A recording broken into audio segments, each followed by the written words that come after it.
स्वागत दोस्तों आपका चैनल के सामने मोदी चल के सबसे पहले सबसे बड़ी ड्रामा को बताएंगे दोस्तों। चुनाव आयोग के साथ में विपक्ष के बड़े नेता गए थे बैठक करने के लिए, बताएंगे फिर कैसे उंगली उठाकर बात करने को लेकर हो गया जोरदार तरीके का गहमा गहमी और इसके बाद धमकाते हुए क्या बोल के विपक्षी पार्टी के नेता, बताएंगे क्या है पूरा मामला दोस्तों। इसी के साथ में चलेंगे एक और बड़ी खबर की तरफ जहां पर बीजेपी की एक सरकार को मानवाधिकार की ओर से नया नोटिस जारी कर दिया गया है दोस्तों। इसी के साथ में चाइना के द्वारा भारत पाकिस्तान के युद्ध को लेकर सीज फायर कराए जाने के दावे पर कांग्रेस पार्टी की ओर से कई सारे तीखे सवाल पूछे गए हैं और बताएंगे देश भर के अंदर आज चल रहे जोरदार तरीके के हड़ताल को लेकर क्या नई अपडेट सामने आई है दोस्तों। एक एक करके चलेंगे आज की सारी बड़ी खबरों की। लेकिन उससे पहले अगर आप भी मानते हैं कि चुनाव आयोग के मुख्य चुनाव आयुक्त को लिमिट में रहना चाहिए तो इस वीडियो को लाइक करके लाल बटन दबाकर चैनल को सब्सक्राइब करके बेल आइकन दबाकर कमेंट बॉक्स में अपनी राय जरूर लिखकर बताएगा। चलते हैं सबसे पहले सबसे बड़ी ब्रेकिंग न्यूज अपडेट की तरफ जहां पर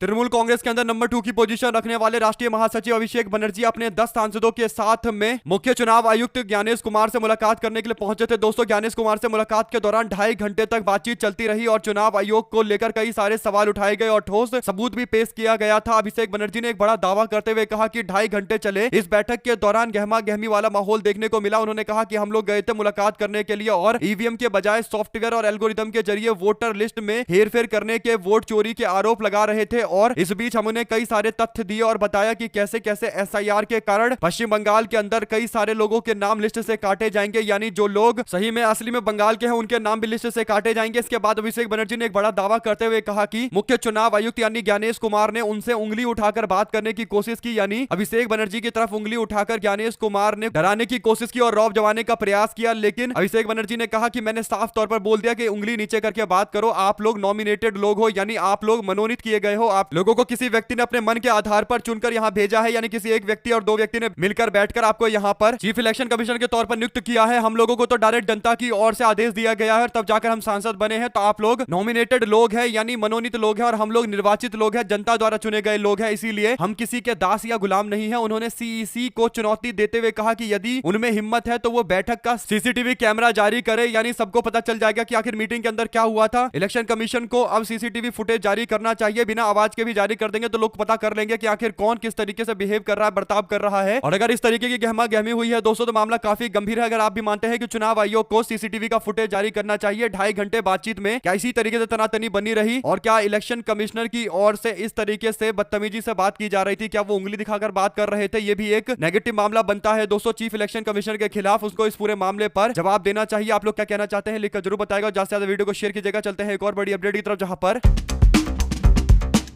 बीजेपी की सरकार को आखिरकार मानवाधिकार आयोग की ओर से संज्ञान लेते हुए नोटिस जारी किया गया है। देहरादून के अंदर त्रिपुरा के छात्र एंजल चकमा की हत्या के मामले को लेकर राष्ट्रीय अनुसूचित जनजाति आयोग की ओर से भेजे गए नोटिस के बाद अब ह्यूमन राइट काउंसिल की ओर से भी यानी राष्ट्रीय मानवाधिकार आयोग एनएचआरसी की ओर से भी संज्ञान लेते हुए राज्य सरकार को नोटिस जारी किया गया है और सरकार से पूर्वोत्तर के छात्रों की सुरक्षा सुनिश्चित करने के लिए कदम उठाने के लिए बोला गया। एंजल चकमा की हत्या के मामले को लेकर अब जांच की रिपोर्ट भी तलब कर ली है। साथ ही आयोग ने राज्य के मुख्य सचिव और पुलिस के महानिदेशक को पूर्वोत्तर के छात्रों की सुरक्षा के लिए उचित कदम उठाने के भी निर्देश जारी कर दिए हैं। आयोग ने इस घटना को गंभीरता से लेते हुए छात्र की सुरक्षा को लेकर कोई भी कोताही नहीं बरती जानी चाहिए, इस तरीके का आदेश जारी कर दिया है। आप लोग इस पर क्या राय देना चाहते हैं लिखकर जरूर बताएगा। चलते हैं एक और बड़ी अपडेट की तरफ जहां पर चीन ने भारत और पाकिस्तान युद्ध रुकवाने के दावे कर दिए, जिस पर कांग्रेस पार्टी की ओर से अब बीजेपी सरकार को फिर से निशाने पर लिया है। कांग्रेस पार्टी प्रधानमंत्री नरेंद्र मोदी से स्पष्टता चाहती है कि आखिर पूरा मामला क्या है। कांग्रेस महासचिव जयराम रमेश ने बुधवार को कहा कि प्रधानमंत्री नरेंद्र मोदी की चुप्पी बेहद ही चिंताजनक है और इससे राष्ट्रीय सुरक्षा से जुड़े गंभीर सवाल खड़े होते हैं। एक्स पर उन्होंने लिखते हुए कहा कि 4 जुलाई को सेना के उप प्रमुख लेफ्टिनेंट जनरल राहुल सिंह ने कहा था कि ऑपरेशन सिंदूर के दौरान भारत वास्तव में चीन का सामना कर रहा था। अगर चीन ऑपरेशन सिंदूर के दौरान पाकिस्तान के साथ खड़ा था तब उसका भारत और पाकिस्तान के बीच में मध्यस्थता का दावा बेहद चिंताजनक है। ऐसा बयान हमारे राष्ट्रीय सुरक्षा का मजाक उड़ाने जैसा है। रमेश ने कहा कि अमेरिकी राष्ट्रपति ट्रंप लगातार यह दावा कर रहे हैं कि 10 मई को ऑपरेशन सिंदूर को रोकने के लिए उन्होंने व्यक्तिगत तौर पर हस्तक्षेप किया था। ट्रंप ने अलग अलग मंचों पर बार बार एक ही बात बोली है। कम से कम 7 देशों में 65 बार वो ये बात बोल चुका है, लेकिन प्रधानमंत्री नरेंद्र मोदी अपने मित्र के इस दावे पर आज तक कोई प्रतिक्रिया नहीं दे रहे। जयराम रमेश ने कहा कि इस दावे को चीन और भारत के संदर्भ में देखा जाना चाहिए। भारत ने चीन से दोबारा बातचीत तो शुरू की, लेकिन यह बातचीत चीनी शर्तों के ऊपर होती दिखाई दे रही है। 19 जून 2020 को प्रधानमंत्री मोदी के द्वारा चीन को दी गई क्लीन चिट से भारत की बातचीत और ज्यादा कमजोर हो गई। देश का व्यापार घाटा रिकॉर्ड स्तर पर पहुंच चुका है। हमारे निर्यात का बड़ा हिस्सा चीन से आयात पर निर्भर करता है। अरुणाचल को लेकर चीन की उकसाने वाली गतिविधियां भी लगातार जारी है। ऐसे असंतुलित अनुकूलित और शत्रुतापूर्ण हालात में देश की जनता को यह साफ साफ बताया जाना चाहिए कि ऑपरेशन सिंदूर को लेकर रोकने में चीन की क्या भूमिका थी। कुल मिलाकर दोस्तों चाइना दावा कर रहा है कि ऑपरेशन सिंदूर के बाद जो भारत और पाकिस्तान के बीच में युद्ध जैसे हालात बने, एक कॉन्फ्लिक्ट हुआ, उसको रोकने के लिए चाइना के द्वारा भी दखल दिया गया था। आप लोग इस पर क्या राय देना चाहते हैं लिखकर जरूर बताएगा। ज्यादा से ज्यादा वीडियो को शेयर कीजिएगा। चलते हैं एक और बड़ी अपडेट की तरफ, जहां पर देश भर के अंदर गिग वर्कर्स यानी डिलीवरी पर्संस की हड़ताल के बीच में स्विगी और जोमेटो ने पीक आवर्स में साल के अंत दिन में अब लोगों को इंसेंटिव देने का फैसला लिया है, यानी अतिरिक्त पैसा देने का फैसला लिया है। देश भर के जो गिग वर्कर्स है दोस्तों आज हड़ताल पर गए हुए हैं। नए साल के जश्न से पहले ये जोरदार तरीके का विरोध करते हुए गिग वर्कर्स मैदान में उतरे हुए हैं। जोमेटो ने डिलीवरी पार्टनर्स को मैसेज भेजकर बताया कि उनको पीक आवर्स में यानी 6 बजे शाम से लेकर रात 12 बजे तक हर ऑर्डर पर 120 से 150 रुपए का पे आउट दिया जाएगा और दिन भर की ऑर्डर की संख्या और अवेलेबिलिटी के हिसाब से 3000 रुपए तक की कमाई का वादा किया गया है। स्विगी ने डिलीवरी वर्कर्स को 31 दिसंबर और 1 जनवरी को मिलाकर 10,000 तक कमाने का एक ऑफर देने की बात कही है। ऐसे में दोस्तों अलग अलग तरीके के ऑफर देने शुरू कर दिए गए हैं। हड़ताल में 1 लाख वर्कर शामिल हो सकते हैं, यानी आज पूरे दिन में हड़ताल का असर तो देखने को मिला ही, लेकिन शाम होते होते हड़ताल किस स्तर का होगा ये भी एक बड़ी बात है, क्योंकि रात तक न्यू ईयर का जश्न मनेगा और ऐसे में लोगों को अलग अलग प्लेटफॉर्म से अलग अलग चीजें मंगवानी पड़ेंगी 10-10 मिनट वाली डिलीवरी के नाम पर। तो अब देखना ये होगा कि ये जो गिग वर्कर्स हैं जो एक साथ हड़ताल पर गए हैं इसका कितना व्यापक असर देखने को मिलता है। जो भी जानकारी इससे जुड़ी आती रहेगी आप लगातार पहुंचाएंगे। राहुल गांधी की ओर से लगातार गिग वर्कर्स के न्याय की मांग को लेकर मुद्दा उठाता देखा गया है दोस्तों। चाहे राहुल गांधी की भारत जोड़ो यात्रा हो या उसके बाद कर्नाटका राजस्थान में सरकार को बोलकर राहुल गांधी के द्वारा गिग वर्कर्स के लिए सरकारी योजना लागू करने का मामला हो, हर तरीके से राहुल गांधी गिग वर्कर्स को साधने की कोशिश कर रहे हैं। तकरीबन 1.5 करोड़ के आसपास देश भर के अंदर गिग वर्कर्स हैं। आप लोग इस पर क्या प्रतिक्रिया देना चाहते हैं लिखिएगा जरूर। इसी के साथ में दोस्तों